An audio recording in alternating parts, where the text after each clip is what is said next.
Hello chào mọi người, quay trở lại kênh mình mọi người. Ok, nay mọi người, nay buồn quá, nay không có gì làm cho mọi người. Nãy đi vô tủ mọi người, lột sao còn được mấy cái trứng hột gà mọi người. Dưới mình còn được mấy gói mì tôm mọi người. Nên là quyết định làm món mì tôm chiên trứng á mọi người.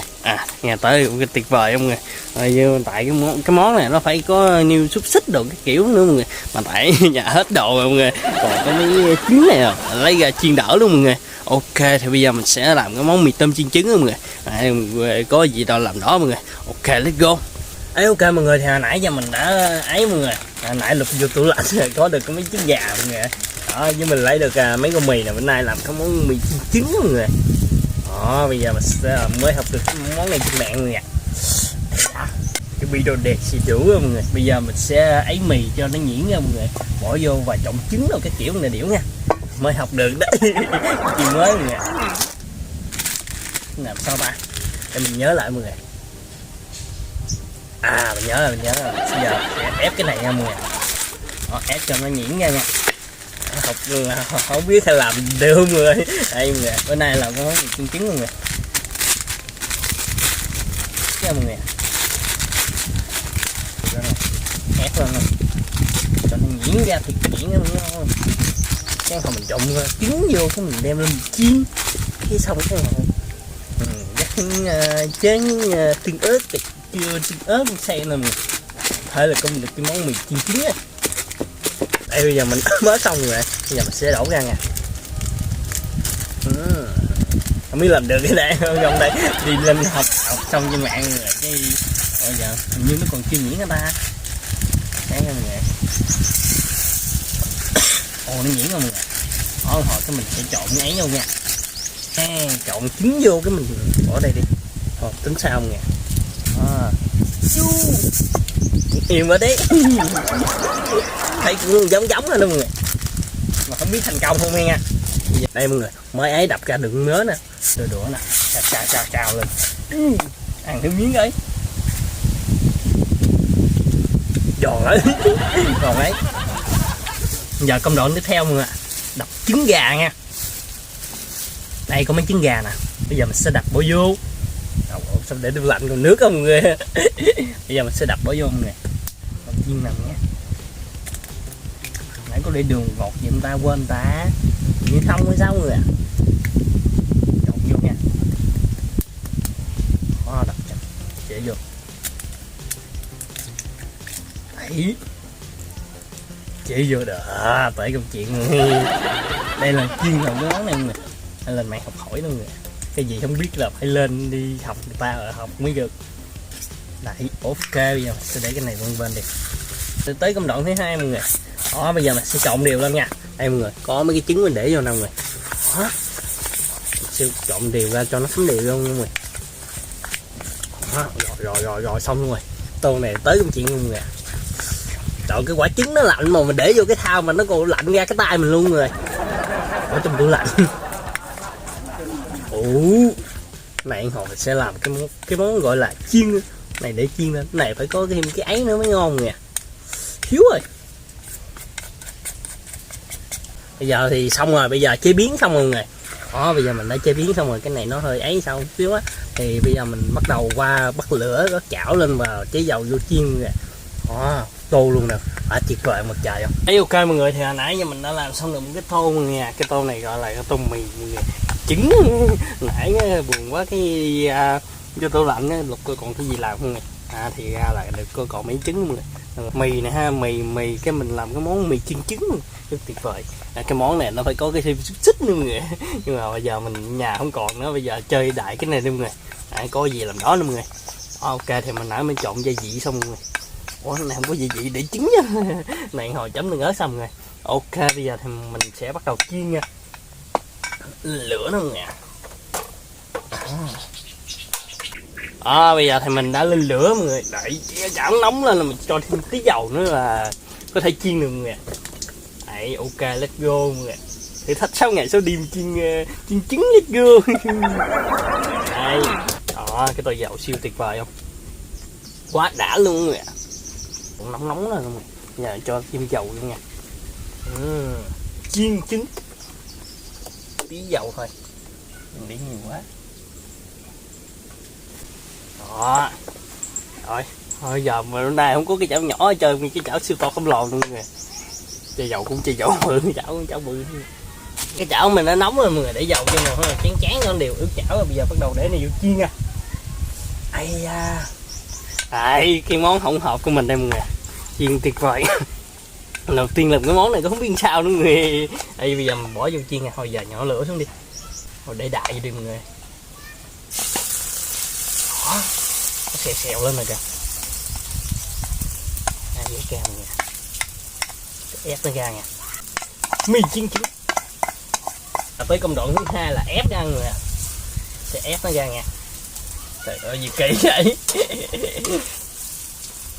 Đấy, ép nó mỏng ra mọi người, là một cái bánh siêu tuyệt vời nha. Trời ơi, nó dày quá không biết chín luôn nữa. Đó. Đó, bây giờ ép ra cho nó dính lại mọi người. Không biết thành công không mọi người. Mà thấy nó không được đẹp cho lắm. Nó rì sao mọi người. Đây cái ổ bánh của mình mọi người. Đó, tuyệt vời không? Cái mùi thơm thun phức luôn mọi người. Cái này phải đáng lẽ nó có cái xúc xích mọi người. Mấy khâu xúc xích làm để vô mọi người. Nhưng mà nó không có xúc xích thì mình giờ chơi vậy luôn mọi người. Mì chiên trứng điện thoại. Ấy mọi người, thì hồi nãy giờ cái ổ bánh của mình đã chín đó mọi người. Bây giờ mình tắt lửa nha. Ôi dạ nóng quá mọi người. Đó, nãy giờ thơm quá thì thôi, cái này cũng chín đó mọi người, để vô hồi xíu là nó chín nè. Đây mọi người, cái ổ bánh của mình siêu tuyệt vời mọi người. Đó, trời ơi nó dẹp dẹo. Này không biết ăn được mọi người, thưởng thức được không nha. Đó, mình thấy nó cũng khá là ok đó mọi người. Đó, mình nãy mình chở hai bên là kiểu mọi người, nó tuyệt vời. Ok, bây giờ thì mình bắt đầu múc ra và mời bạn hồi nướng mọi người. Nãy mình chuẩn bị cái dĩa mọi người, cái dĩa mình giờ không biết gì, đừng giữ cái ổ bánh không mọi người. Trời ơi, cái dĩa là kỹ ta. Nó khác biệt quá mọi người. Đây mọi người, đó. Đây mọi người, cái dĩa mình khác biệt quá, sau cái dĩa nó có một xíu, cái ổ bánh miệng quá mọi người. Bây giờ mình sẽ múc ra để vô rồi. Cũng vừa quá mọi người. Ấy, tính ra nó cũng vừa quá mọi người. Đây mọi người, cái bánh mình thơm quá đi thôi. Cái ổ bánh mọi người chiên mì chiên hột gà mọi người. Đó, cái tuyệt vời thơm quá. Cầm mới nhắc xuống nó còn nóng hổi mọi người. Đấy mọi người, cái bánh mình cũng nè, đã tuyệt vời không trời không, thơm quá đi thôi. Đó, ok, bây giờ thì mời bạn cùng thưởng thức nha mọi người. Cái bánh lần đầu tiên làm cái món mì chiên trứng đó, không biết nó tuyệt vời đó, nó thấy nó cũng được đó, mà không biết cái mùi vị nó như thế nào nha. Ok, bây giờ bạn cùng thưởng thức nha. Ấy ok mọi người, thì hồi nãy giờ mình đã làm xong được cái món mì chiên trứng đó mọi người, tuyệt vời nha. Lâu lâu kiểu có được mấy cái trứng đó mọi người. Vô tủ lạnh có mấy trứng rồi mình kiếm thêm miếng mì nữa, cái làm món mì chiên trứng đó mọi người. Cái món này đáng lẽ ra là phải có xúc xích nữa mới ngon mọi người. Đó, nhưng mà nhà hết không có xúc xích mà làm đỡ cái món này đi mọi người. Có gì làm đỡ đi mọi người. Mình đã có xịt thêm mớ tương ớt và tương xay lên mọi người, cho cái màu sắc nó đẹp đẹp, với sắc thêm mớ miếng cà chua mọi người. Coi nhà còn vài trái cà chua sắc dơi luôn mọi người. Vứt hết luôn. Đây làm thêm cái chén nữa nè. Bây giờ thì mời các bạn cắt ra để mời các bạn cùng thưởng thức nha mọi người. Màu sắc nó cũng tuyệt quá đó, mà không biết nó hương vị như thế nào nha. Ok, giờ này mình sẽ cắt ra mời các bạn cùng thưởng thức nha. Đấy, đó, cắt ra mọi người nha. Đó, nha. Trời, đứt chưa nữa. Ồ, rất là dày mọi người. Đó. Ý, lần đầu tiên làm cái món này nghe. Cắt ra như là kiểu này, như là hamburger vậy mọi người. Đây, cắt này không được rồi, cắt ngang không được. Đó.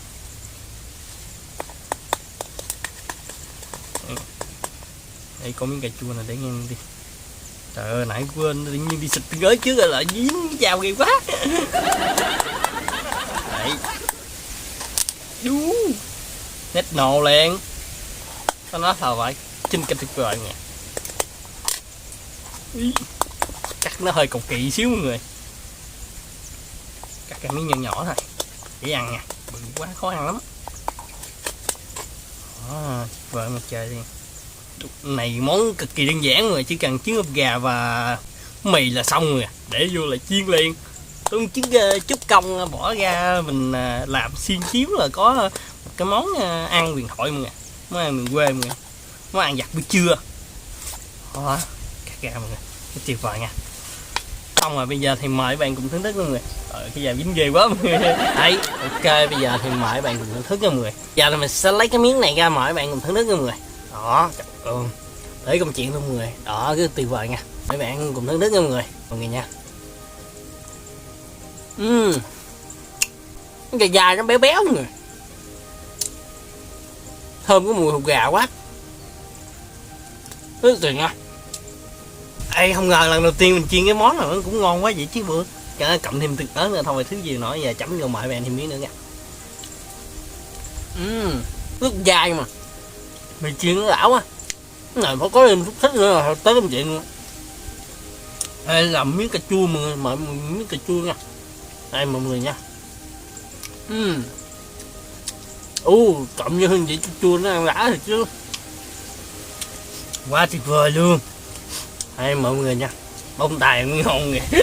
Nãy gấp đũa mà tự đũa nó không ngon cho lắm, bây giờ cho mọi người đừng tới nha. Thì xúc mình nó có món ăn ngon quá mọi người, tuyệt quá. Ngờ mà nó thơm làm sao á.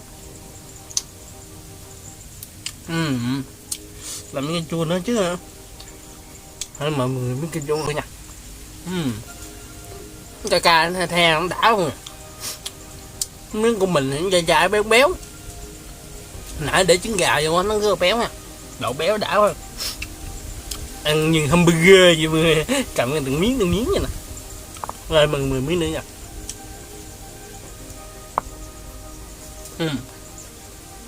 Đây là đầu tiên là cái món này mọi người, dài mà béo thơm quá.